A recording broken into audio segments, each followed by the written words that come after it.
La Bible quotidien. Série de méditations quotidiennes tirées de l'ouvrage du pasteur Israël Leito, imprimé en octobre 2007 par la maison d'édition interaméricaine. Fais-moi entendre dès le matin ta bienveillance, car je me confie en toi. Fais-moi connaître le chemin où je dois marcher, car j'élève à toi mon âme. Psaume 143, verset 8.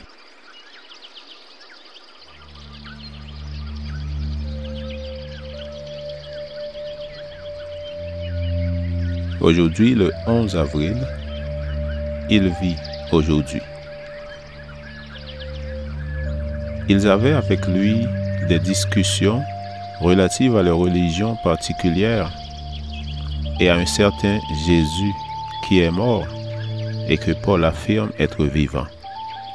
Acte 25, verset 19. Les Juifs auraient voulu que Festus fasse venir Paul à Jérusalem, car ils avaient déjà tout prévu pour le tuer en chemin. C'était une entreprise risquée, car il s'agissait d'attaquer une escorte militaire romaine, et ce délit pourrait être puni de crucifixion. Le guet-apens monté contre Paul comportait un double risque. Si les soldats romains étaient vainqueurs, les attaquants pouvaient mourir sur place. S'ils survivaient, ils seraient condamnés à la crucifixion pour avoir attaqué un détachement romain. Malgré la gravité de la situation, les Juifs étaient décidés à tenter le tout pour le tout, tant leur haine était implacable envers Paul et à sa prédication. Le message de la résurrection suscite toujours des réactions fortes. Ou l'homme est complètement étonné, ou il tente de se moquer de cette grande vérité, ou encore il réagit violemment. Le problème pour Festus était la préparation d'un rapport sur les crimes reprochés à Paul, car ce dernier en avait appelé à César.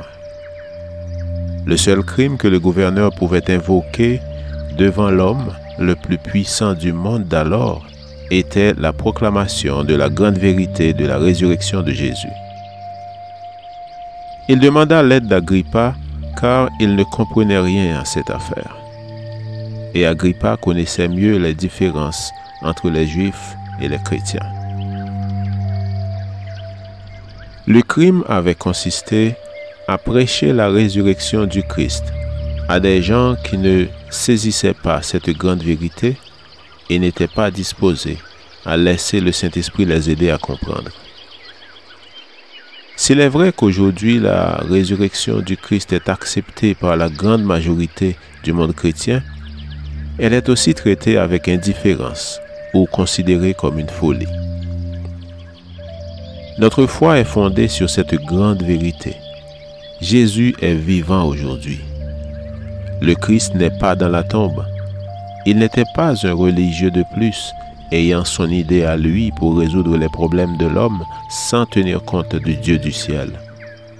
Ce que les Juifs haïssaient et présentaient comme le crime passif de mort, ce que les gouverneurs romains n'arrivaient pas à comprendre, ce dont le public ne voulait pas entendre parler, tel est le fondement même de notre foi et de notre espérance. Puisque notre Sauveur est ressuscité, nous avons pleinement confiance qu'il reviendra.